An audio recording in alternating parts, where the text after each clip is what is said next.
Let's go now, though, to Peter Dutton, who moved into Victoria today for the first time in the official campaign period. He was in the seat of Cornwall. Now, that's fairly safe Labor territory. But today it was all about funding road and rail and that big fight that he's now pulled on with state and federal Labor.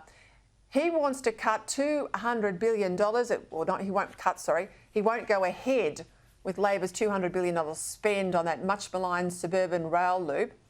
But in that spend was also $1 billion to upgrade one only train station in the suburbs of Melbourne. This is for the new airport rail line. Dutton's rejecting both. He says we'll do something with that train station, but we're not going to spend $1 billion on it.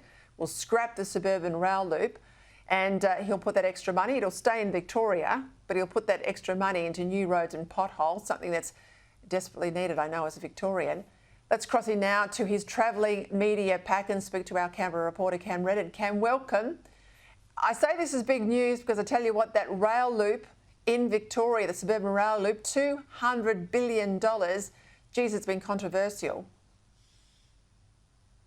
Yeah, and there was a $2.2 billion commitment, at least as part of that, Peter, that Peter Dutton, as you mentioned, wants to put to other things. He says that this would never be delivered anyway, so why is there money going towards it? The Allen government, we know this was a feature of Daniel Andrews' time as the Premier in Victoria. He had a decades-long vision of getting the Suburban Rail Loop up. Ever since that was rolled out, it's been controversial here. Peter Dutton calling it a cruel hoax, which, of course, is also used to describe Labor's promise on power bills and the tax cut. So that's where it ranks in his view when it comes to Victorians. You mentioned that we were in the seat of Cornwall today. That's up in the northern suburbs of Melbourne. The local member there for Labor is retiring. Not really one that we're expecting to change hands, but a little further south in McEwen, some of those other seats in the outer suburban ring is where the coalition is really targeting. There was a slightly lighter moment in amongst all of this, Peter. Bridget McKenzie, the National Senate leader, the shadow transport spokesman for the spokesperson for the coalition. She was there with a big prop, a big map. We love a prop on a campaign.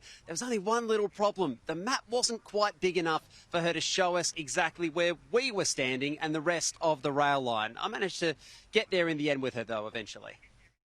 I can see you've got a prop there. You've got the map here. I know you had a go at this before. Can you just point out, we're in the seat of Cornwall. Exactly where are we on the map at the moment? Well, Cornwall, we're up here in the north. So where's the airport? So there's the airport on the map. Where are we looking? As you saw, Cam, the planes were flying that way when we were out here before. So airport's over there, Melbourne's over there, Geelong's over there. Where I live, Wodonga, way up the Hume. Very good. Got it.